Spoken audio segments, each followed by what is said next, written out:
நான் ஓகே சொல்லிட்டேன். ஆனாலும் எனக்கு மெசேஜ் கொடுக்க முடியாத ஒரு சூழ்நிலை உருவாகி இருந்தது. ஏனென்றா எனக்கு அதிகமான இருமல். இந்த ஊருக்கு வந்து எனக்கு தண்ணி ஒத்துக்காம ரொம்ப இருமல், ரொம்ப பலவீனப்பட்டு போயிட்டேன். நேற்று நைட்டு ஒரு 10 மணிக்கெல்லாம் என்னால முடியல, ரொம்ப முடியல, ஒரே வாமிச்சு ரொம்ப கஷ்டப்பட்டேன். அப்பொழுது பாஸ்டருடைய ஒய்ஃப்கிட்ட நாங்க சொல்லியிருந்தோம், ஜெபம் பண்ணிக்கங்க அப்படின்னு சொல்லிட்டு நாங்க போயிருந்தேன். அப்போ ஆவியானவர் ஒரு 9 மணி போல இருக்கும், 8-9 மணி போல இருக்கும். ஆவியானவர் சொல்றாரு, உனக்காக அவங்க பிள்ளைங்க ஜெபம் எடுத்துட்டு இருக்காங்க அப்படின்னு சொன்னாரு. அவங்க ஆண்டவர் சொல்லி முடிக்கவுமே என்னுடைய ஆத்மாவில ஒரு புதிய பலம் கிடைத்தது போல நான் சரீரத்துல உணர்ந்தேன். உடனே என்னுடைய கணவரிடத்தில் நான் சொன்னேன், எப்பா எனக்கு சரியாகி விடும், எனக்காக பிள்ளைங்க ஜெபிச்சிட்டு இருக்காங்கப்பா அப்படின்னு சொன்னேன். எப்படி சொல்ற அப்படின்னா, இல்ல ஆவியானவர் என்கிட்ட சொன்னாங்கப்பா, பிள்ளைங்க எனக்காக ஜெபிச்சிட்டு இருக்காங்க அப்படின்னு சொல்லி முடிச்சுட்டு உடனே நான் சரண்யாளுக்கு போன் அடிக்கிறேன். சரண்யா சொல்றா, பிள்ளை பாப்பாவுக்கு சொல்றா, அம்மா நான் உங்களுக்காக ஜெபம் பண்ணிட்டு இருக்கிறேம்மா அப்படின்னு. அந்த நேரத்துல இருந்தே கர்த்தர் எனக்கு பூரணமான விடுதலை கொடுத்தார். இருமலே வரல. ஆனா இன்னைக்கு காலையில எழும்பும் பொழுது ஆண்டவர் சொன்னார், டீ குடிக்காத அப்படின்னாரு. எனக்கு காலையில எந்திரிச்ச உடனே ஒரு கிளாஸ் டீ குடிக்கணும். ஆனா ஆவியானவர் சொன்னார், டீ குடிக்காத, மறுபடியும் இருமல் வரும்னாரு.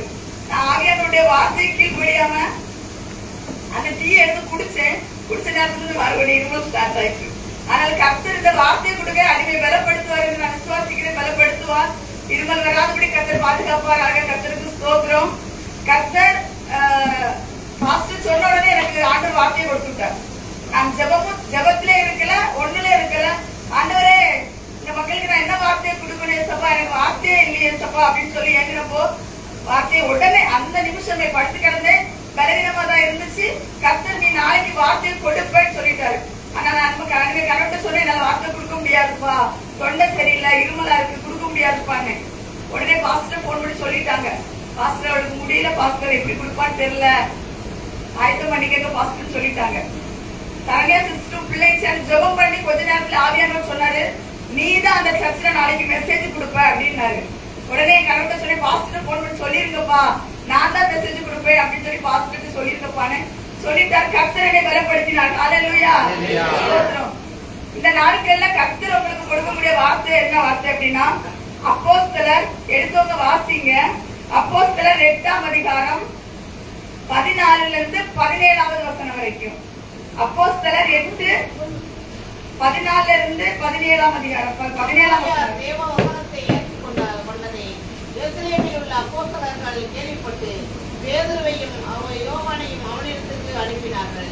இவர்கள் வார்த்தையானது அவர்களின் ஒருவரும் பரிசுத்த ஆவியை பெறாமல் கர்த்தராகிய இயேசுவின் நாமத்தினாலே ஞானஸ்தானத்தை மாத்திரம் பெற்றிருந்தவர்களை கண்டு அவர்கள் பரிசுத்த ஆவியை பெற்றுக் கொள்ளும்படி அவர்களுக்காக ஜெபம் பண்ணி அவர்கள் மேல் கையை வைத்தார்கள். அப்பொழுது அவர்கள் பரிசுத்த ஆவியை பெற்றார்கள்.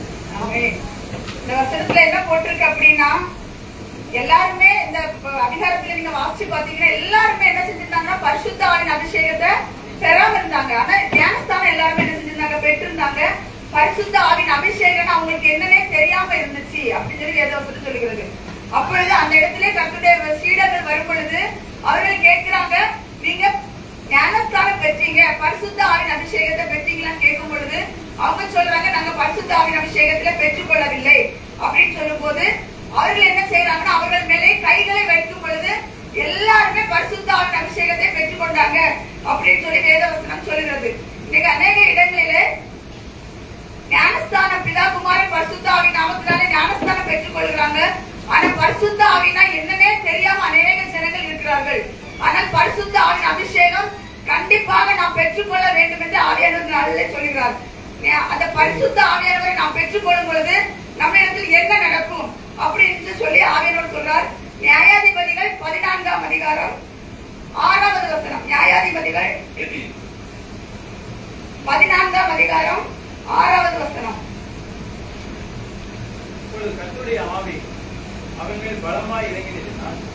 அவன் தன் கையில் ஒன்றும் இல்லாதிருந்தும் அதை ஒரு ஆட்டத்தை கிழித்து போடுவது போல் கிழித்துக் கொண்டான். ஆனாலும் தான் செய்ததை அவன் தன் தாய் தகப்பனுக்கு அறிவிக்கவில்லை. ஆமென். பரிசுத்த ஆவியானவர் ஒரு இடத்தில் வந்துட்டாங்க அப்படின்னா அவன் செய்யற காரியங்கள் எல்லாமே வித்தியாசமா இருக்கும் அப்படின்னு அந்த சிம்சோனை குறித்துதான அந்த காரியத்துல இந்த வசனத்துல சொல்லி இருக்குது. அவர் ஒரு வழியா நடந்து தாய் தகப்பன் கூட ஒரு வழியா நடந்து போகும் பொழுது அந்த இடத்திலே அவரை பீறி போடும்படியாக ஒரு சிங்கம் ஒன்று வருகிறதாக அந்த வேத வசனத்துல சொல்லி இருக்கிறது. அப்பொழுது அவர் என்ன பண்ணுவாரு? ஒரு சிங்கம் நம்மளை நோக்கி எதிர்கொண்டு வருதுன்னா நம்ம என்ன பண்ணுவோம்? பயந்து ஓடதான் செய்வோம். அப்படிதானே? நம்ம அந்த சிங்கத்திட்ட நம்ம எதிர்த்து நிற்க முடியாது. ஆனால் பரிசுத்த ஆவியானவர் நமக்குள்ள வந்துட்டார் அப்படின்னா நம்ம சிங்கம் இல்ல, எவ்வளவு பெரிய மோசமான மிருகங்களா இருந்தாலும் நம்ம அதை பீறி போடத்தக்கதான பலத்தை பரிசுத்த ஆவியானவர் தருவார். பரிசுத்த ஆவியை பெறாமல் இருந்தால் நமக்கு அந்த பலம் கிடைக்கவே கிடைக்காது. அவர் அந்த சிங்கத்தை ஒரு ஆட்டுக்குட்டியை கிழித்து போடுகிறது போல என்ன செஞ்சிருக்கிறாரு? கிழித்து போட்டார் அப்படின்னு இருக்கு. அந்த தாய் தகப்பன் கூட தான் நடந்து போறாரு. ஏன்னா அவர் செய்தது தாய் தகப்பனுக்கே தெரியவில்லை என்று வேதம் சொல்லுகிறது என்றால் அந்த பரிசுத்த ஆவியானவர் நம்மள்கிட்ட வரும் பொழுது நாம் என்ன செய்கிறோம்? அந்த சிங்கம் போன்ற கெட்சிக்கிற காரியங்கள் நம்மளுக்கு வரும். நம்ம சில நேரத்துல பழைய பாவ பழக்க வழக்கத்துக்கு நம்ம என்ன செஞ்சிருக்கலாம்? அடிமையா இருக்கலாம். அந்த பாவ போராட்டங்கள் நம்மளுக்கு மேற்கொள்ள வரும் பொழுது பரிசுத்த ஆவியானவர் நமக்கு துணையா இருந்து அந்த சிங்கத்தை போன்ற பாவத்தை செய்ய பரிசுத்த ஆவியானவர் நமக்கு பலன் தருவார். அந்த பாவத்தை அவர் எதிர்த்து நிற்கத்தக்கதான பலத்தை பரிசுத்த ஆவியானவர் தான் தருவார். வேற எதுனாலும் தர முடியாது. நம்மள அதே மாதிரிதான் வசனம் சொல்கிறது. அப்போஸ்தலர் 2:1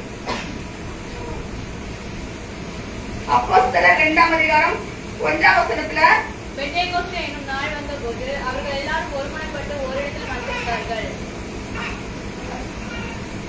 அப்பொழுது பலத்த காற்று அடிக்கிற முழக்கம் போல வானத்திலிருந்து சடுதியாய் ஒரு முழக்கம் உண்டாகி அவர்கள் உட்கார்ந்திருந்த வீடு முழுவதையும் நிரப்பிற்று. அல்லாமலும் அக்கினிமயமான நாவுகள் போல பிரிந்திருக்கும் நாவுகள் அவர்களுக்கு காணப்பட்டு அவர்கள் ஒவ்வொருவரும் மேலும் வந்து அமர்ந்தது. அவர்கள் எல்லாரும் பரிசுத்தாவினாலே நிரப்பப்பட்டாங்க. பரிசுத்த ஆவியினாலே நிரப்பப்பட்டாங்க. எல்லாரும் ஒரு மனமா என்ன செய்வோம்? கூடி வந்திருக்கிறாங்க. பெந்தேகோஸ்தே நாள் வந்த பொழுது எல்லாரும் ஒருமனப்பட்டு எல்லாரும் ஓரிடத்தில் கூடி வந்த பொழுது அந்த இடத்துல யார் இறங்கினாங்க? பரிசுத்த ஆவியானவர் இறங்கினார் அப்படின்னு சொல்லி அந்த வேத வசனம் சொல்லுது. 4ஆவது வசனத்துல அவர்கள் எல்லாரும் பரிசுத்த ஆவியினாலே நிரப்பப்பட்டார்கள் அப்படின்னு சொல்லி வேத வசனம் சொல்லுகிறது. ஆவியானவர்கள் தங்களுக்கு தந்தல்ல வெவ்வேறு பாஷைகளை அவர்கள் பேச தொடங்கினார்கள். சரி, பரிசுத்த ஆவியானவர் நம்மள்கிட்ட இறங்கும் பொழுது என்ன அடையாளங்கள் நடக்கும் அப்படின்னு கேட்டீங்கன்னா, பரிசுத்த ஆவியானவர் நம்மள்கிட்ட இறங்கும் பொழுது நம்மளுடைய நாக்கு என்ன செய்யும்னா வெவ்வேறு பாஷைகளை பேச தொடங்கும். நீங்க பேசுறது மற்றவங்களுக்கு புரியாது, அவங்க பேசுறது உங்களுக்கு புரியாது. நம்ம யாரோடு பேசுறோம் அப்படின்னு நம்ம ஆவியானவரோடு பேசுறோம், ஆண்டவரோடு பேசுறோம். அதுதான் பரிசுத்த ஆவியானவர் நம்மளோட இறங்கும் போது நடக்கும். சிலவங்க பரிசுத்த ஆவியானவர் எல்லாம் கிடையாதுன்னு நாட்கள் உபதேசிச்சுட்டு இருக்காங்க. இல்ல, பரிசுத்த ஆவியானவர் உண்டு. வேத வசனம் சாட்சியாக இருக்கிறது. வாசிச்சோம்ல, அவர்கள் எல்லாரும் கூடி வந்திருந்த பொழுது பரிசுத்த ஆவியினாலே அவர்கள் எல்லாம் என்ன பண்ணாங்க? நிரப்பப்பட்டார்கள் அப்படின்னு இருக்கு. அவர்கள் பரிசுத்த ஆவியினாலே நிரப்பப்பட்ட பொழுது அவருடைய வார்த்தைகள் எல்லாம் என்ன செஞ்சா வெவ்வேறு பாஷைகளை அவர்கள் பேச தொடங்கினார்கள். அப்பொழுது சுற்றி இருந்தவர்கள் எல்லாம் பார்க்கிறாங்க, என்னையா இவங்க வேற வேற பாஷைகளை பேசுறாங்க, இவங்க எதுவுமே தெரியாதவங்க, இவங்க எப்படி பேசுறாங்க அப்படின்னு. அந்த பாஷையை கொடுத்தது ஆவியானவர் அப்படின்னு சொல்லி வேதவசனம் சொல்கிறது. இந்த நாட்கள்ல யார் யார் இந்த இடத்துல பரிசுத்த ஆவியின் அபிஷேகம் பெறாம இருக்கிறீங்களோ அவங்க எல்லாம் நிச்சயமா பரிசுத்த ஆவியின் அபிஷேகம் பெற்றுக்கணும். ஏன் அப்படின்னா நம்மளுடைய ஆண்டவராகிய இயேசு கிறிஸ்து என்ன பண்ணாருன்னா ஞானஸ்தானம் பெற்று கரையேறின உடனே அவருக்கு முதல்ல பெற்றுக்கொண்டது பரிசுத்த ஆவியதான் அப்படின்னு சொல்லி வேதவசனம் சொல்லுகிறது. மத்தேயு 3ஆம் அதிகாரம் 16வது வசனத்துல என்ன போட்டிருக்குன்னா, இயேசு ஞானஸ்தானம் பெற்று ஜலத்திலிருந்து கரையேறின உடனே இதோ வானம் அவருக்கு திறக்கப்பட்டது. தேவ ஆவி புறாவை போல இறங்கி தம்மேல் வருகிறதை கண்டார். அப்ப அந்த பரிசுத்த ஆவி இருக்கிறது எவ்வளவு முக்கியம்னு பாருங்க. ஒருவன் ஆவியினாலும் ஜலத்தினாலும் பிறவாவிட்டால் அவனுடைய தேவனுடைய ராஜ்யத்தில் பிரவேசிக்கவே முடியாது என்று மெய்யாகவே சத்தியமாய் உங்களுக்கு சொல்லுகிறேன்னு சொல்லி நம்ம இயேசு கிறிஸ்து சொல்றாரு. அப்படித்தானே?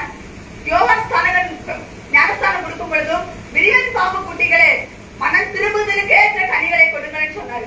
மன திரும்புதலுக்கு ஏற்ற கனி என்ன அப்படின்னா, நம்ம மாமிசம் சார்பணும் பார்த்துக்கங்க. நம்ம புதுசா பிறந்துட்டோம், பிதா குமாரன் பரிசுத்த ஆவி நாமத்தினால நம்ம ஞானஸ்தானம் பெற்றுட்டோம்னா நம்மளுடைய ஆவி ஆத்மா சரீரம் எல்லாமே பரிசுத்தமா மாறிடணும். அதுக்கடுத்து பழைய மனுஷனை திரும்பி கூட பார்க்க கூடாது, போராடுவோம். பழைய மனுஷன் கண்டிப்பா என்ன செய்வான்? போராடத்தான் செய்வான். நம்ம விட்ட பாவங்கள் எல்லாம் நம்மளை தேடி வரத்தான் செய்யும். ஆனால் நம்ம அதுக்கு இடம் கொடுக்க கூடாது. போயிட்டு அதை அதட்டி தள்ளிடணும். நமக்கு அதை எப்படி அதட்டி தள்ள முடியும் அப்படின்னா, பரிசுத்த ஆவியை நம்மளை பெற்றுக்கொண்டா மட்டும்தான் நம்ம சாத்தான அதட்டுதான் அவன் போவோம். நம்ம பரிசுத்த ஆவியின் அபிஷேகம் பெறாம நீங்க என்னது அப்பாலே போ சாத்தானே நாம போகவே மாட்டாங்க. நம்ம ஆவிக்குள்ள நம்ம பரிசுத்த ஆவியானவர் நமக்குள்ள இருந்து அந்த சாத்தானை எதிர்க்கும் பொழுது அது நம்மளை விட்டு ஓடியே போய் விடுவார் அப்படின்னு சொல்லி வேதவசனம் சொல்லுகிறது. அப்போஸ்தலர் 11ஆம் அதிகாரம் 24வது வசனம். அப்போஸ்தலர் 11:24வது வசனம்.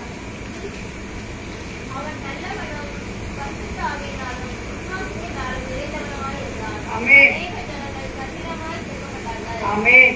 ஒருவன் பரிசுத்த ஆவி பெற்றுக்கிட்டா அவன் நல்லவனா நடப்பான். ஏன் அப்படின்னா, பரிசுத்த ஆவியான ஒரு இடத்துல வரும் பொழுது அவர் பாவத்தை குறித்து என்ன செய்வார்? கண்டித்து உணர்த்துகிற தேவன். நம்ம பரிசுத்த ஆவியின் அபிஷேகம் பெற்றா மட்டும்தான் அவர் கண்டித்து உணர்த்துவார். இல்லன்னா நீ மனம் போன போக்குல போயிரு அப்படின்னு சொல்லி விட்டுருவாரு. தாகம் உள்ளவன் மேல் தண்ணீரை ஊற்றக்கூடிய தேவன் நம்முடைய தேவன். நம்ம தாகமா கர்த்தர்ட்ட கேட்கணும். ஒரு மனமாய் கூடி, ஆண்டவரே எங்களுக்கு பரிசுத்த ஆவியின் அபிஷேகத்தை தாருன்னு வைராக்கியமா கேட்டு பாருங்க. நான் ஆவியிலே நான் உணர்த்தப்படுகிறேன். அநேகர் பரிசுத்த ஆவியின் அபிஷேகத்தை பெறாமல் இருக்கிறீர்கள் என்று நான் ஆவியிலே உணர்த்தப்படுகிறது.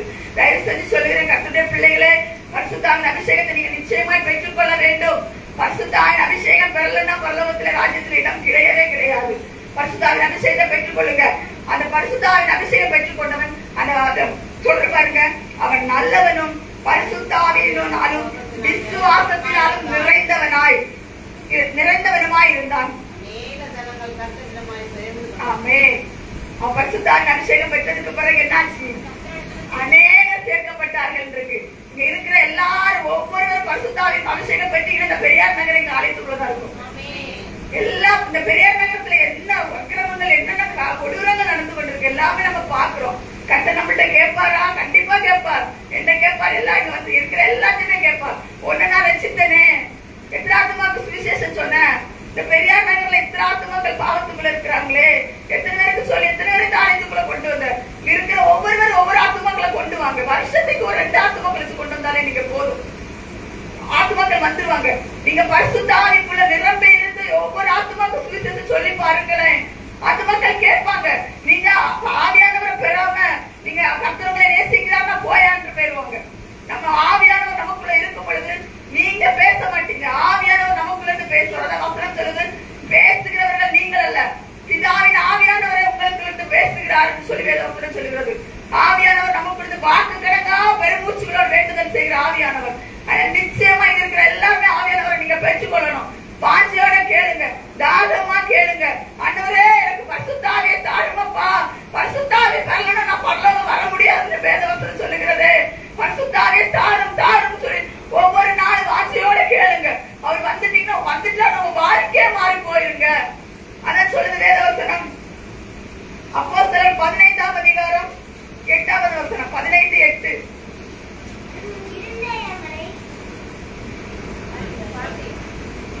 அறிந்திருக்கிற தேவன் நமக்கு பரிசுத்த ஆவியை தந்தருளினது போல அவர்களுக்கும் தந்தருளி அவர்களை குறித்து சாட்சி கொடுப்பார். ஆமென். இருதயங்களை அறிந்திருக்கிற தேவன் நமக்கு பரிசுத்த ஆவியை தந்தருளினது போல அவர்களுக்கும் தந்தருளி அவர்களை குறித்து சாட்சி கொடுத்தார் அப்படின்னு சொல்லி வேதவசனம் சொல்லுகிறது. நான் இந்த உங்களுக்கு மெசேஜ் கொடுக்கணும் அப்படின்னு சொல்லி மைண்ட்ல யோசிச்ச உடனே கற்றுக் கொடுத்த வார்த்தை இந்த வார்த்தை தான். இந்த மக்களுக்கு நீ நான் ஒரு பரிசுத்த ஆவியானவர் இருக்கிறேன்னு சொல்லி இந்த மக்களுக்கு நீ உபதேசம் பண்ணு, மக்கள் அறியாம இருக்கிறாங்க அப்படின்னு சொல்லி ஆவியானவர் சொன்னார். நீங்க பரிசுத்த ஆவியின் அபிஷேகத்தை பண்ணிட்டு நிறைய பேருக்கு நீங்க சுவிசேஷம் சொல்லணும். நிறைய பேரை தேவ சமூகத்தை கொண்டு வரைக்கும் உங்களுக்கு மேல இருந்த கடமையா இருக்குது. அதுல நீங்க தாகத்தோட கேளுங்க, ஊழியக்காரங்கள்ட்ட சொல்லுங்க, பரிசுத்த ஆவி எனக்கு வேணும் பாஸ்டர், எங்களுக்காக ஜெபம் பண்ணுங்க, அவங்களும் உங்களுக்காக போராடுவாங்க. நீங்க பரிசுத்த ஆவியின் அபிஷேகத்தை பெற்றுக்கொள்ளலாம் அப்படின்னு சொல்லி வேதவசனம் சொல்லுகிறது. அப்புறம் இன்னொரு வசனம் சொல்லுது பாருங்க, ஓ தாகமா இருக்கிறவர்களே நீங்கள் எல்லாரும் என்னிடத்தில் வாருங்கள். தாகமா இருக்கிறவங்கள என்ன செய்யறாரு ஆண்டவர் கூப்பிடுறாரு. முதல்ல நமக்கு இருக்க வேண்டியது என்னது? தாகம்.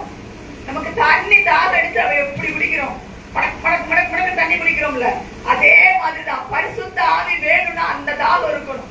நமக்கு தண்ணி தாகம் அடிக்கிறது போல பரிசுத்த ஆவியாரை பெற்றுக்கொள்றதுக்கு அவ்வளவு தாகம் நம்ம கிட்ட இருக்கணும். தாகம் எல்லாம் ஒண்ணும் பண்ண முடியாதுங்க. நம்ம அப்பாட்ட ஒரு பொருள் கேட்கிறோம், நம்ம கேட்கிறோம், கேட்டாதான் நம்ம அந்த காரியத்தை என்ன செய்ய முடியும், பெற்றுக்கொள்ள முடியும். கேட்கலன்னா பெற்றுக்கொள்ள முடியாது. அப்ப நம்ம என்ன செய்யணும், ஆண்டவரை கேட்கணும். ஆண்டவரே, நீ பரிசுத்த ஆவியை தருவேன்னு சொல்லி இருக்கிறீங்கல்ல ஏசப்பா, பரிசுத்த ஆவியை தாங்க ஏசப்பா. அந்த பரிசுத்த ஆவியானுடைய வழிநடத்துல நடக்கணும். எந்த மனுஷனுடைய ஆலோசனைப்படி அல்ல, கர்த்தருடைய ஆலோசனைப்படி, பரிசுத்த ஆவியானுடைய ஆலோசனைப்படி நம்ம நடக்கணும் அப்படின்னு சொல்லி வேதவசனம் சொல்லுகிறது. யோவான் 16ஆம் அதிகாரம் 7-8. யோவான் 16.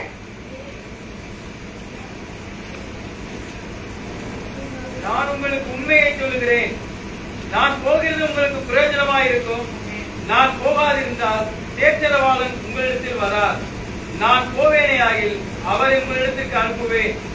அவர் வந்து பாவத்தை குறித்தும் நீதியை குறித்தும் நியாய தீர்ப்பை குறித்தும் உலகத்தை கண்டித்து உணர்த்துவார். இந்த வசனம் எத்தனை பேருக்கு புரிஞ்சுது? இந்த வசனத்துல என்ன போட்டு பாத்தீங்களா? நான் உங்களுக்கு உண்மையை சொல்லுகிறேன், நான் போகிறது உங்களுக்கு புரோஜனமா இருக்கும். யார் சொல்றா? இயேசு கிறிஸ்து சொல்றாரு. நான் போகிறது உங்களுக்கு புரோஜனமா இருக்கும். நான் போகாதிருந்தால் தேர்தலவாளன் உங்களிடத்தில் வரார். நான் போவேனே ஆகில் அவரை உங்களிடத்திற்கு அனுப்புவேன். அவர் வந்து யாருன்னா பரிசுத்த ஆவியானவர் வந்து பாவத்தை குறித்தும் நீதியை குறித்தும் நியாய தீர்ப்பை குறித்தும் உலகத்தை கண்டித்து உணர்த்துவார் அப்படின்னு சொல்லி வேதவசனம் சொல்லுகிறது. பரிசுத்த ஆவியானவர் நமக்குள்ள வரும் பொழுது நான் ஒண்ணே சொல்றேன், நீங்க செய்யற பாவம் அவங்களுக்கு தெரியாது, அவங்க செய்யற பாவம் உங்களுக்கு தெரியாது, அப்படித்தானே? ஆனா நம்மளுடைய பரிசுத்த ஆவியானவருக்கு நம்ம செய்யற எல்லாமே தெரியும். அரை வீட்டுக்குள்ள வரைக்கும் என்ன பண்றோங்கிறது பரிசுத்த ஆவியானவருக்கு தெரியும். நம்ம அவரை பெற்றுக்கொண்டோம் அப்படின்னா சொல்லுவாரு, இந்த இடத்துக்கு போகாத, இந்நேரத்துல பேசாத, செல்போன் நோண்டாத அப்படின்னு சொல்லுவாரு. உடனே அதுக்கு கீழ்ப்படியணும். அது அப்படி நம்ம கீழ்ப்படியாம செல்போன் சரி கொஞ்ச நேரம் தானே, டைம் ஆகட்டும், இது செல்போனை கொஞ்ச நேரம் யூஸ் பண்ணுவோமேனு யூஸ் பண்ண கூடாது. ஆவியானவர் நம்மள்கிட்ட வந்துட்டாருன்னா நம்மள எச்சரித்துதான் நடத்துவாரு. இன்னைக்கு அநேகருக்கு எச்சரிப்பே பிடிக்காது. நீ ஆசீர்வாதமா இருப்பாய், உன்னை ஆசீர்வாதம் பெருகவே பெருக பண்ணுவேன்னா எல்லாருக்குமே பிடிக்கும், அப்படித்தானே? கொஞ்சம் கடிந்து உபதேசம் பண்ணிட்டேன்னு வச்சுக்கோங்களா, ஆலயத்துக்கு வர மாட்டாங்க, ஆலயத்தை விட்டு ஓடியே போயிருவாங்க, அப்படித்தானே? உண்மைதானே? நம்ம எப்போதுமே என்ன செய்யணும், கடிந்து கொண்டுதான் உபதேசம் பண்ணணும். யோவான் ஸ்நானகன் கடிந்து கொண்டுதான் உபதேசம் பண்ணலாம். அவர் அந்த நாட்கள் கடிந்து கொண்டு உபதேசம் பண்ணனா எத்தனை ஜனங்கள் ரட்சிக்கப்பட்டாங்க, ஞானஸ்தானம் பெற்றுக்கிட்டாங்கல்ல. அவங்கள்ட்ட போய் இயேசு கிறிஸ்து ஞானஸ்தானம் பெற்றார்கள் வேதவசனம் சொல்லுகிறது. அதனால எங்க கடிந்து கொள்ளப்படுகிறதோ கண்டிப்பா அந்த கடிந்து கொள்ளுதலை நீங்க கண்டிப்பா கேட்டுக்கணும். கடிந்து கொள்ளாத இடத்துல வேண்டாம், கடிந்து கொள்ளாத இடத்துல வேஸ்ட். கடைசி காலத்துல ஆசீர்வாதம் சொல்லி மக்களை வஞ்சிக்கிற கூட்டங்கள் அநேக எழுப்பி இருக்கு. அதனால நமக்கு தேவை என்னன்னா கடிந்து கொண்ட உபதேசம். பரிசுத்த ஆவியானவர் வந்துட்டாலே கடிந்து கொண்டுதான் பேசுவார், மற்ற மாதிரி பேச மாட்டார். அவர் என்ன சொல்ற, பாவத்தை குறித்தும் நீதியை குறித்தும் உலகத்தை கண்டித்து உணர்த்துவார். கண்டித்துதான் என்னது? கண்டித்துதான் என்னது? டீச்சர்ஸ் ஸ்கூல்ல படிக்கிறோம், டீச்சர்ஸ் படிக்காத பிள்ளைங்க என்ன செய்வாங்க, அடிச்சுதான் திருத்துவாங்க. சும்மா வாயிலெல்லாம் சொல்லிட்டு இருக்க மாட்டாங்க. ஆனா இப்ப அடிக்க கூடாதுன்னு ஒரு ரூல்ஸ் வந்துருக்காங்க ஸ்கூல்ல எல்லாம். அப்புறம் அந்த மக்களுடைய நடக்கைகள் எப்படி இருக்கும்? நம்ம ஆலயத்துல நம்ம எப்பொழுதும் ஒழுக்கத்தை கத்துக்கிடுங்க. நமக்கு பாஸ்டரா இருக்கட்டு, எங்க போனா எந்த பாஸ்டரா இருக்கட்டுமா, பிரசங்கம் பண்ணும்போது கடிந்து கொண்டு உபதேசம் பண்ண அந்த வார்த்தைகளை காதுல எடுங்க. இவர் பெரிய யோக்கியமா? சில குறைகள், மனுஷனா பிறந்தா எல்லாருக்குமே குறைகள் இருக்கும்.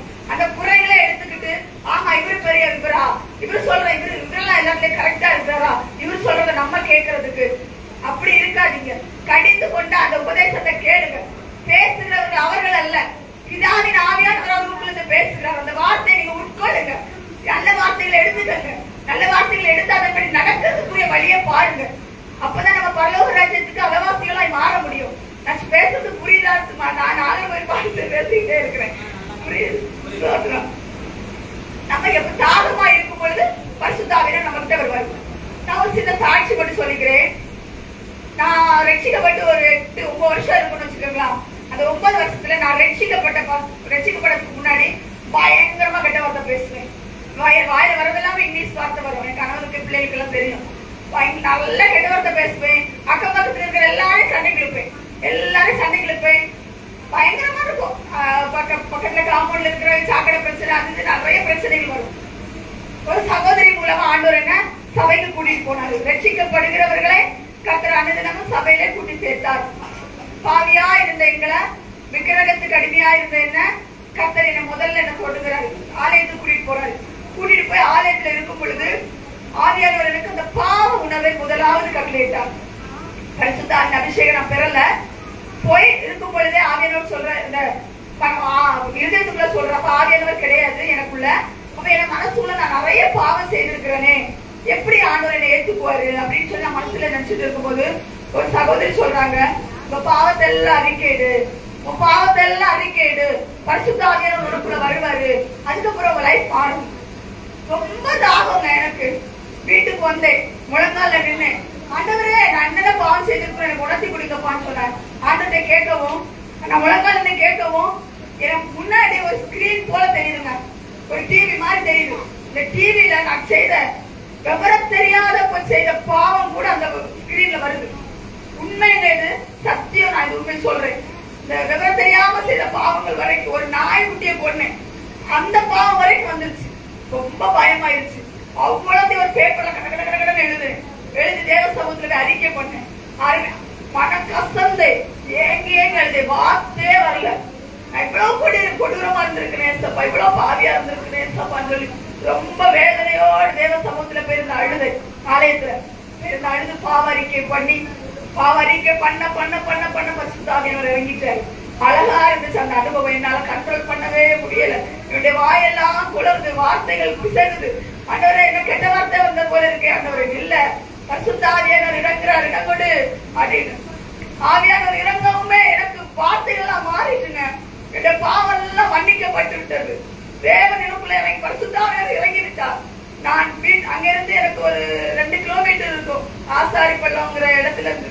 அந்த காலத்துல இருந்து ஆசாரி பள்ளத்துக்கு ஒரு 1 கிலோமீட்டர் இருக்கும்னு நினைக்கிறேன். நான் நடந்தே போகல, ஆகாயத்திலே பறந்து போனேன். பரிசுத்த ஆவியானவர் எனக்குள்ள வந்து என் பாவத்தை எல்லாம் மன்னித்ததுக்கு பிறகு வேற என்ன வேணும் நமக்கு உலகத்துல. ரொம்ப ஹாப்பியா இருந்துச்சு. நான் பறந்து போனது போல வீட்டுக்கு போனேன். ரொம்ப சந்தோஷம், ரொம்ப சந்தோஷம். அதுக்கு பிறகுல இருந்து ஒவ்வொரு காரியத்தை எனக்கு ஆவியானவர் வெளிப்படுத்துவார். கணவன் தப்பு செய்தால், பிள்ளைகள் தப்பு செய்தால் உணர்த்துவார். அடுத்தவங்க எனக்கு விரோதமா எழுப்புனா இன்னாருன்னு சொல்லி எனக்கு சொல்லியே தந்துடுவார். இன்னாலும் உனக்கு விரோதமா எழுப்புகிறார்கள், கவனமா இரு. என்று 1 வாரம் கூட ஆகாது, 2 நாள் கூட ஆகாது, அதே நபர் எனக்கு விரோதமா எழுப்புவார்கள். எல்லா காரியங்களையும் கண்டு வெளிப்படுத்துவார். நீங்கள் பரிசுத்த ஆவியின் அபிஷேகத்தை பெற்றுக் கொள்ளுங்கள். நடக்க போகிற விஷயங்கள், நடக்கிற காரியங்கள், மனிதர்கள் எழுப்புவார்கள், எல்லாத்தையும் தேவன் உங்களுக்கு காட்டி தந்துடுவார். எதற்காக? அவர்களை போய் சண்டை போடுறதுக்காகவோ அவங்கள்ட்ட போய் போராடுறதுக்காகவோ கிடையாது. அவர்களுக்காக நீங்கள் ஜெபிக்கணும். அவர்களை குறித்து நம்ம எச்சரிப்பா இருக்கணுங்கிறதுக்காக நமக்கு அதே என்ன செய்வார், உணர்த்துவார். பரிசுத்த ஆவியானவர் நமக்குள்ள இருந்து. அதனால்தான் சொல்றேன், பரிசுத்த ஆவியானவரை பெற்றுக் கொள்ளுங்கள். பரிசுத்த ஆவியானவர் நான் பெற்றுக் கொண்டதுக்கு பிறகு ஆவியானவர் சொன்னார், இது ரொம்ப கஷ்டம், என்னால முடியல. என் கணவர்லாம் இந்த மானக்கிட்ட கேள்வி கேட்டார். என்ன பண்ணார் சொன்னார்னா, உடனே போய் எல்லாத்தையுமே மன்னிப்புகளுங்க. சண்டை போட்டோம்ல, பக்கத்துல எல்லாம் சண்டை போட்டோம்ல, எல்லாத்தையுமே மன்னிப்புகள். அந்த பொம்பளைங்கெல்லாம் வில்லி மாதிரி இருப்பாங்க. எப்படி போய் மன்னிப்பு கேட்கறது? நான் போக மாட்டேன், அந்த ஒரு வேற ஏதாவது சொல்லுங்க, நான் வேற கேட்கிறேன். இல்ல, நீ போய் மன்னிப்பு கேளு. நீ மன்னிப்பு கேட்டால்தான் உன்னுடைய அந்த பாவம் மன்னிக்கப்படும். உடனே கிளம்புறேன். கணவர் வீட்டுல இல்லை, கணவர் சொன்னா சண்டைக்கு வந்துவான்னு தெரியும். உடனே போய் ஒவ்வொரு வீடாய் போனேன். 6 வீடு இருந்துச்சு. 6 வீட்டுக்கு போனேன். போய் சகோதரி என்னை மன்னித்துக் கொள்ளுங்கள், மன்னித்துக் கொள்ளுங்கள். ஒரு சிலர் மன்னிக்கவில்லை. நீ இப்படிப்பட்டவ தானே, நம்ம பற்றி அவங்களுக்கு தெரியும், வாங்கி பிடிச்சவன்னு தெரியும், அது அவங்க மன்னிக்கல. ஒரு சிலர் சொன்னாங்க, மன்னிக்கிறோமா அப்படின்னு சொன்னோட எனக்கு அவ்வளவு சந்தோஷமா இருக்கு. ஒரு சின்ன குழந்தைகிட்ட போய் மன்னிப்பு கேட்டு, என்ன மன்னிச்சிருப்பாப்பா அப்படின்னு. அந்த பிள்ளை என்ன மன்னிச்சான். மன்னிச்சதுக்கு பிறகு ஆவியானவர் சொன்னார், ஒரு பாவம் மன்னிக்கப்பட்டது, இந்த பாவம் மன்னிக்கப்பட்டது. கணவர்கிட்ட சொன்னேன், எப்ப ஆண்டவர் இப்படி சொன்னாருப்பா ஆவியானவர், நான் எல்லாத்தையுமே மன்னிப்பு கேட்கணும், பைத்தியம் மணி பிடிச்சிருக்கு அப்படின்னாரு. அவங்க வழிய சண்டைக்கு வந்தாங்க, சாக்கடை பிரச்சனைக்கு அதுக்கெல்லாம் நீ ஆண்டி போய் மன்னிப்பு கேட்கணும். ஆண்டவர் சொன்னாரு, சரி அவ்வளவுதான் அப்படின்னு. அதுக்கப்புறம் அவர் ஒண்ணு சொல்லல. இப்படி பரிசுத்த ஆவியானவர் நிறைய காரியங்கள். ஒரு சின்ன ஒரு பொய் சொன்னா கூட, நான் உண்மையே சொல்றேங்க, ஒரு சின்ன ஒரு பொய் சொன்னா கூட உடனே சொல்லுவார், நீ பொய் சொல்லி இருக்கிற. ஆத்மாவில இருந்து சமாதானத்தை அப்படியே எடுத்து போட்டு வருங்க. எனக்கு சமாதானத்தை ஜெபிக்க முடியாது, வேதத்தை படிக்க முடியாது. ஐயோ, அதான் சொல்றோம்ல, ஆண்டவர் வந்து நம்ம நினைக்கிறோம் விபச்சாரம், வேசித்தனம், கொலை, இதுதான் பாவம் நினைக்கிறோம். சின்னதா ஒரு பொய் சொன்னா கூட பார்வையில என்னது பாவம்.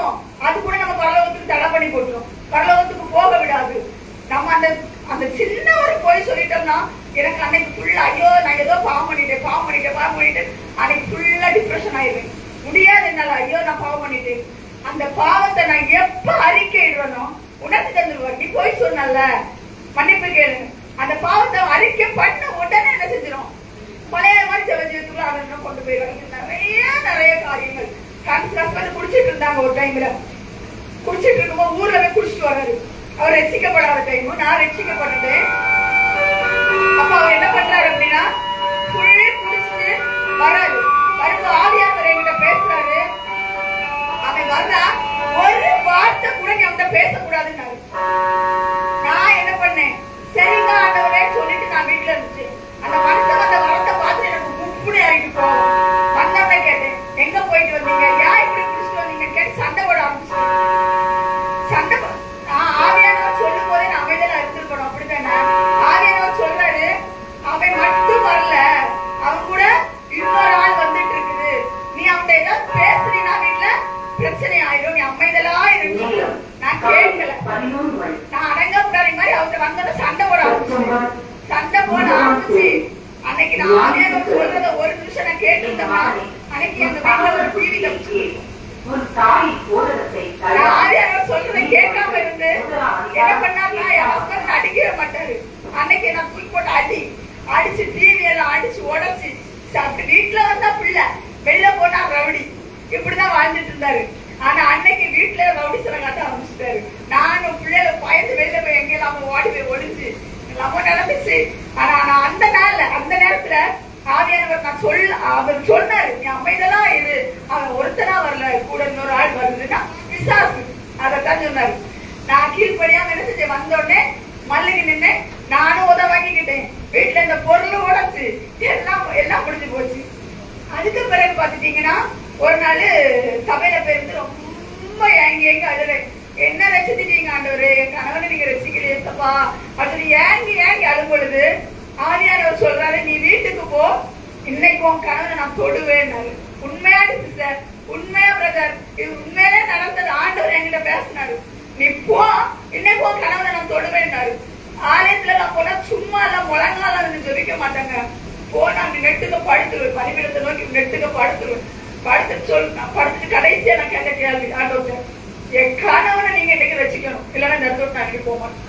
என் கணவனுக்குள்ள ஒரு மாற்றத்திங்கன்னா பயங்கர கொடூரமா இருந்தாரு. இப்பதான் பிள்ளை போல இருக்கிறார், ஆண்டு மாற்றிட்டாரு அவரை.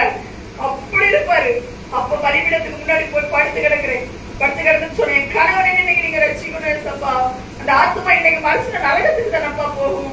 அப்படி எனக்கு கணவனா கொடுத்துருக்கீங்க, கண்டிப்பா ரசிக்கணும் ஆண்டவரே சொல்லி பலிபீடத்துல போய் அழுது. அதுக்கு வந்து கத்திர வார்த்தை கொடுத்தாரு, நீ போய் இன்னைக்கு அவனை நான் தொடுவேன். கரெக்டா உண்மையிலே பிரதர் நான் வீட்டுக்கு வரேன். வீட்டுக்கு வந்துட்டு இவரு காலையில ஆசாரி பள்ளத்துல இருந்து நாகர்கோயிலுக்கு, அது கிட்டத்தட்ட ஒரு 7-8 கிலோமீட்டர் வரும். நடந்தே போறாரு குடிக்கிறது. கையில ₹1 கிடையாது, அப்போ ₹1 கிடையாது. நான் சொல்றாரு, அவர் குடிக்கிறதுனா கையில ஆடு பைத்தியம் கூட ஆயிடுவாரு. அவர் சொல்ற, நீ போயிருப்பா, நீ குடிச்சிட்டு வந்துருங்கன்ட்டு நானே கூப்பிட்டேன்.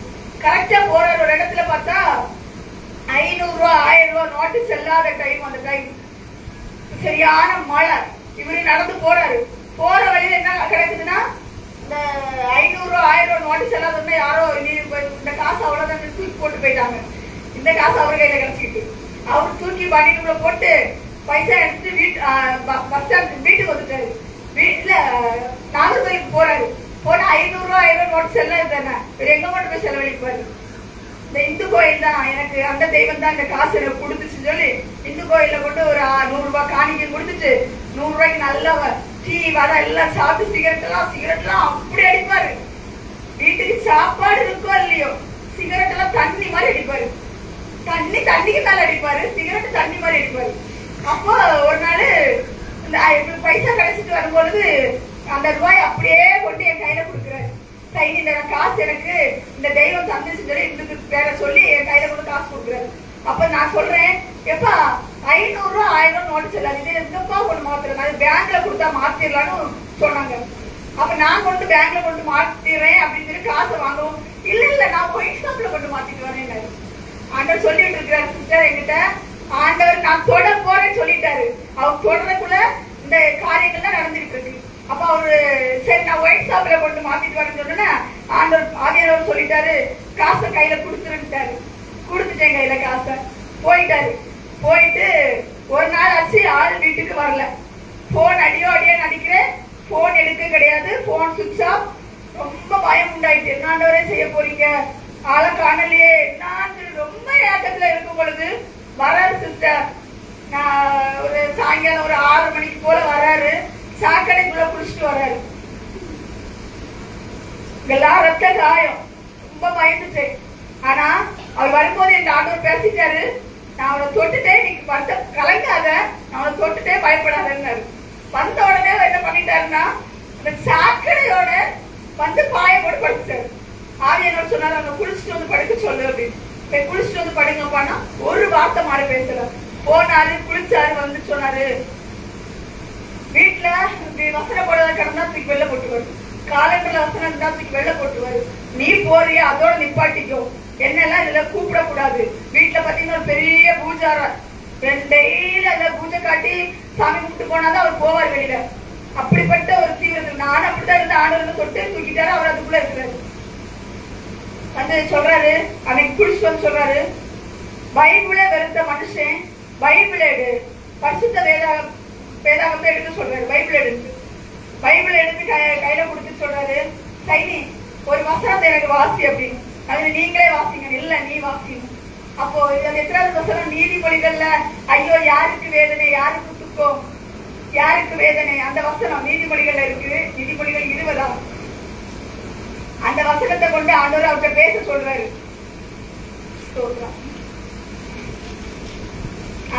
நீதிமொழிகள் 23ஆம் அதிகாரத்துல 29ஆவது வசனத்துல இருக்குது. ஐயோ யாருக்கு வேதனை, யாருக்கு துக்கம், யாருக்கு சண்டைகள், யாருக்கு புலம்பல், யாருக்கு காரணமில்லாத காயங்கள், இந்த யாருக்கு ரத்த கலங்கின கண்கள். இந்த வசனத்தை சொல்லி அவருக்கு நான் சொல்லவும் அவர் சொல்லிட்டாரு, சரி நான் குடிய நிப்பாட்டுறேன், ஆனா ஒரு கண்டிஷன், இனி வெளியில போய் குடிக்க மாட்டேன், வீட்டுல மட்டும் ஒரு கோட்டை வாங்கி வச்சு குடிக்கிறேன்.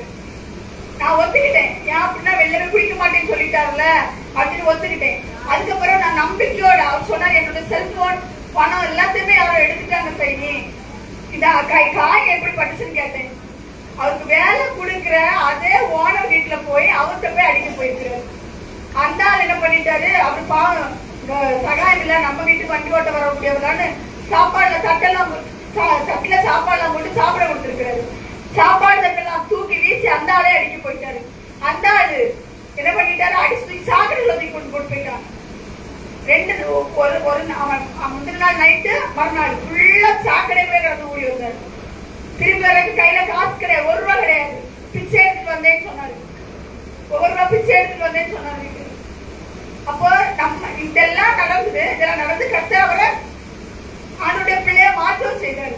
மாற்றி இன்னைக்கு நாங்க குடும்பமா அவருக்கு ஊழியம் செய்யற அளவுக்கு தேவன் என்ன பண்ணிருக்காரு, நடத்தி இருக்காரு.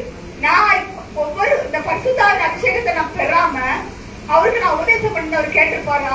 கேட்டிருக்கவே மாட்டாருங்க.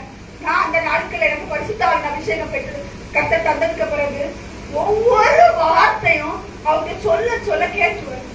மறு பேச்சு பேச மாட்டாரு. அதே நான் பிள்ளைங்க அம்மாட்டா ஆண்டவர் பேசுறாரு. பிள்ளைங்க தான் தப்பு பண்ணிடுவாங்க, அதை நான் சொல்லிடுறேன். பிள்ளைங்க கேட்பாங்க, எப்படி உங்களுக்கு தெரியும், எப்படி உங்களுக்கு தெரியும்? பரிசுத்தாவியானவர் சொன்னாரு, ஆண்டவருக்கு சொன்னாரு. கணவர் செய்யறாரு, சின்ன தப்பு பண்ணிடுவாரு, ஆண்டவர் சொல்லி தந்துருவாரு. உங்க கணவன் இப்படி பண்றாங்க. கணவர் வந்து கேட்பேன், என்னப்பா இப்படி தப்பு பண்ணீங்களா அப்படின்னு. எப்படி செய்யும் உனக்கு தெரியும்? ஆண்டவர் சொன்னாருப்பா, ஆண்டவர் சொன்னாருப்பா. ரொம்ப நான் ஒரே ஒரு விஷயம் பார்த்து சொல்லிக்கிறேன், கர்த்தருடைய பிள்ளைங்களே, நம்ம பைபிள் படிக்கிறோம், செபிக்கிறோம், இதெல்லாம் ஒரு பக்கம் இருந்தாலும் கர்த்தருக்கு ரொம்ப அன்பு போகணும், அவருக்கு ரொம்ப கிட்டி போகணும். வந்தோம், மெசேஜ் கேட்டோம், பாடல் பாடணும், இதெல்லாம் கிடையாது. வசனம் பேசணும், இதெல்லாம் ஒண்ணும் கிடையாது. அவர்கிட்ட ரொம்ப நெருங்கி போகணும்னா நான் உண்மையிலே சொல்ல, நல்ல சுகம் பண்ணுங்க. உங்கள்கிட்ட நான் நெருங்கி வரணும், எடுத்துப்பா நான் என்ன செய்யணும் கேட்க கேட்க அவர் சொல்லி தருவார். முதல்ல அபிஷேகத்தை தருவார், அக்கினி அபிஷேகத்தை தருவார், பரிசுத்தாவின் அபிஷேகத்தை தருவார். தந்ததுக்கு பிறகு போதித்து நடத்துவார், போதித்து நடத்துவார். அவருடைய அன்பு அளவில்லாததுங்க. ரொம்ப ருசி பார்த்து அத தெகிட்டாத அன்பு சொல்லுவாங்க.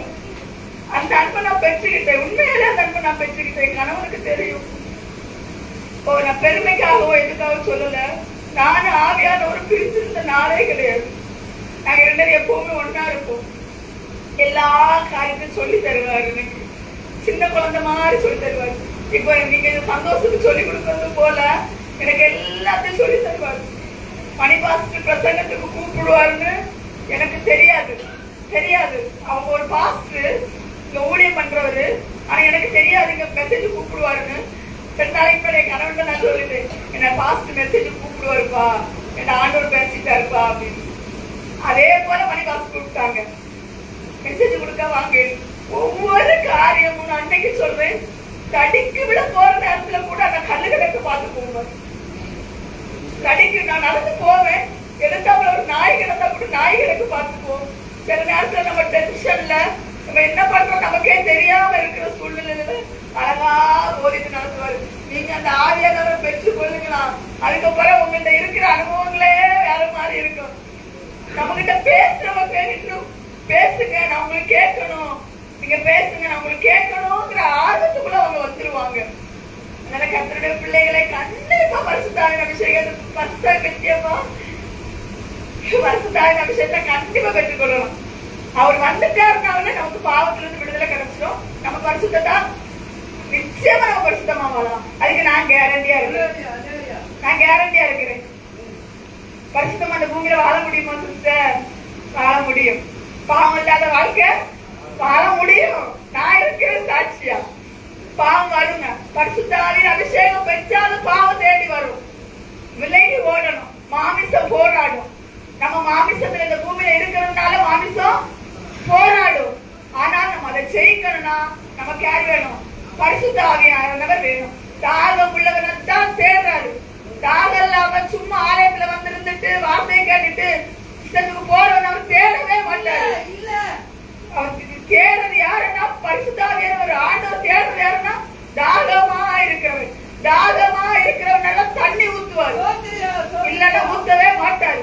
தாகமா இருக்க கண்டிப்பா ஆண்டவர் தண்ணி ஊத்தவே தயாரா இருக்கிறாரு.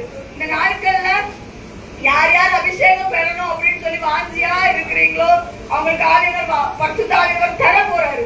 நீங்க வாஞ்சியோட கேட்கணும்.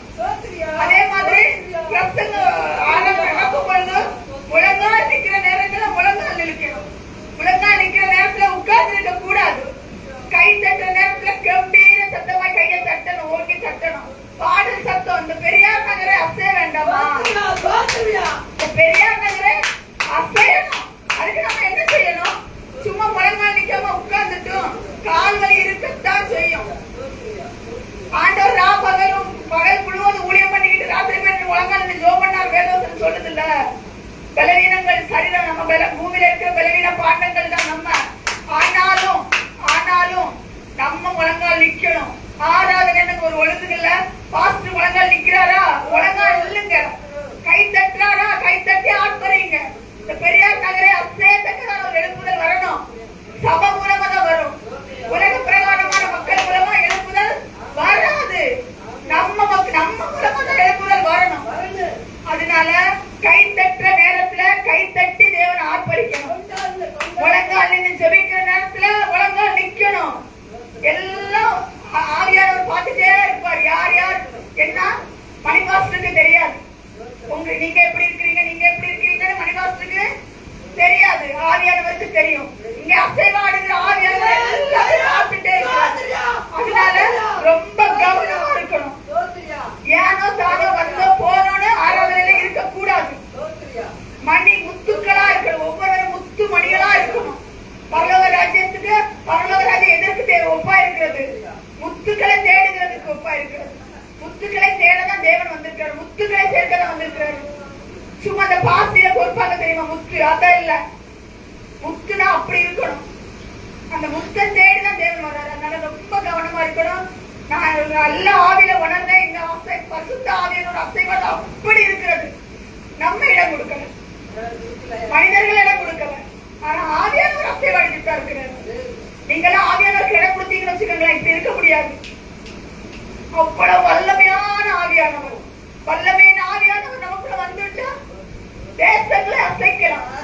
அதனால ஆவியானவரை பெற்றுக்கொள்ளுங்க. ஒவ்வொருவரும் ஆவியானவரை பெற்றுக்கொள்ளுங்க. யார் யார் பெற்றுக்கொள்ளுங்க வாஞ்சியோட கேளுங்க.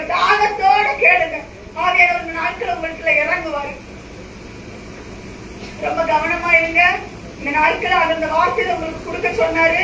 ஆராதனைக்கு வரும்பொழுது ரொம்ப பயபக்தியா இருங்க. கர்த்தர் அசைவாடுகிற இடம், கர்த்தர் இருக்கிற இடம். நம்ம வெளியில எல்லாம் இருக்கிறோம், போற வாரம் அது வேற. சபைன்னு வந்துட்டாலே சபைக்குள்ள யார் இருக்கிறா? தேவன் இருக்கிறார். பரிசுத்த ஆவியானவர் பேர் தொடங்கின உடனே பரிசுத்த ஆவியானோட அசைவாடு அப்படி இருந்துச்சு சபைக்குள்ள. யாருக்கு மனுஷனுக்கு பயப்படுறதை விட்டுட்டு பாஸ்டர் பாப்பாங்க, இல்ல அவங்க பாப்பாங்க, இவங்க பாப்பாங்க, யாரையும் பார்க்க கூடாது. தேவன் பார்க்கிறார், தேவன் பார்க்கிறார். நம்ம ஒவ்வொருவரையும் தேவன் பார்க்கிறார். தேவன் பார்க்கிற பார்வைக்கு நம்ம உத்தமமா நடக்கணும். சபைக்கு வந்தா உத்தமமா இருக்கணும். இருதயத்துல இந்த சபைக்கு வந்துட்டு வீட்டுல இருக்கிற பிரச்சனைகளை யோசிச்சு இருக்க கூடாது. கர்த்தருடைய நாள்ல மனமகிழ்ச்சியா இருக்கணும்னு சொல்லி வேதவசனம் சொல்லுகிறது. அப்படிதானே சொல்லுது. கர்த்தருடைய ஆலயத்துக்கு போவோம் வாருங்கள் எனக்கு அவர்கள் சொன்ன பொழுது மகிழ்ச்சியா இருந்தேன். இந்த மகிழ்ச்சியா இருக்கக்கூடிய இடம். வீட்டு பிரச்சனை, காட்டு பிரச்சனை எல்லாம் இங்க வந்து சிந்திக்க கூடாது. பரிசுத்தமான சிந்தனை. தேவன் எப்ப வருவாரு, தேவனை எப்ப தரிசிக்கலாம், தேவனை பார்க்கணும், அந்த வாஞ்சை மட்டும்தான் இருக்கணுமே தவிர்த்து வேற எதுவும் இருக்கக்கூடாது. குழந்தைங்களை கொஞ்சம் அந்த மாதிரி எதுவுமே இருக்கக்கூடாது. பிள்ளைங்களெல்லாம் இதெல்லாம் உட்கார வச்சு ஆராதனை ஒழுங்கு அப்படி அழகா சூப்பரா இருக்கணும். ஏன்னா பரிசுத்தம் உள்ள தேவன். யார் அவரு? பரிசுத்தம் உள்ளவர். பரிசுத்தமா இருக்கிற இடத்துல அவர் என்ன செய்வாரு? வருவாரு. அப்ப நம்மளுடைய ஸ்தலம் எப்பவுமே ஆவி ஆத்மா சரீரம் எப்பவுமே என்ன செய்யணும்? பரிசுத்தமா இருக்கும். நம்ம இருக்கிற இடம் அவ்வளவு பரிசுத்தமா இருக்கும் பொழுது இறங்கி வருகிற தேவன், இறங்கி வருகிற தேவன். எங்கே 2-3 பேர் நாமத்தினால ஒருமனப்பட்டு கூடுகிறீர்களோ அங்கே நான் இருப்பேன்னு சொன்னாரு. பரிசுத்தமான இடத்துல தேவன் அசைவாடி வரக்கூடிய தேவன். நம்ம பேர்ல வந்துட்டோமா, ஆராதனைக்கு வந்துட்டோமா, முதலாவது நம்மள்ட்ட இருக்கிற குறைபாடுகள், நம்ம மனுஷனா இருக்கிறதுனால நம்மள்ட்ட குறைபாடுகள் நிச்சயமா வரும். குறைபாடுகள் ஆவியானவரே எப்பா எல்லாம் பண்ணிட்டப்பா, இன்னும் மன்னிங்கப்பா அப்படின்னு சொல்லிட்டு நம்மளை ஒப்பு கொடுக்கணும். பாவரிக்கை பண்ணணும். பாவரிக்கை பண்ணிட்டு பரிசுத்தமா நம்மளை மாத்திட்டா இந்த பரிசுத்த தேவன் இடத்துல வருவாரு. வந்து எல்லாரும் ஆட்கொள்வாரு, அனலாக்குவாரு. பரிசுத்தாவின் அபிஷேகத்தை பெற்றுக் கொள்ளுங்க. தயவாய் கேட்டுக் கொள்கிறேன். யாரெல்லாம் பரிசுத்தாவி பெற்றுக் கொள்ளலையோ பரிசுத்தாவின் அபிஷேகத்தை பெற்றுக் கொள்ளுங்க. கர்த்தர் வருகை ரொம்ப சமீபமா இருக்கு. நிர்விசாரங்கள் எல்லாம் மாற்றி போட்டுருங்க. பரிசுத்தமான வாழ்க்கை வருங்க. பரிசுத்தாவின் அபிஷேகத்தை பெற்றுக் கொண்டீங்கன்னா எதை மாத்திரம் அவர் மாற்றிடுவார். மனுஷன் நாங்க சொல்ல வேண்டாம். நானும் ஹஸ்பண்ட் மணி பாஸ்டர் யாரும் சொல்ல வேண்டாம். அவர் சொல்லிடுவார், இதெல்லாம் மாத்து, இதெல்லாம் மாத்து, இதெல்லாம் பாவம் அப்படி அவர் உங்களுக்கு உணர்த்தி தந்துருவாரு. அதில் ரொம்ப கவனமா இருந்து பரிசுத்தாவின் அபிஷேகத்தை என்ன செய்யுங்க? பெற்றுக் கொள்ளுங்க. ஸ்தோத்திர. கர்த்தர் இந்த வார்த்தைகளை ஆசீர்வதிப்பாராக. ஆமென். ஆமென்.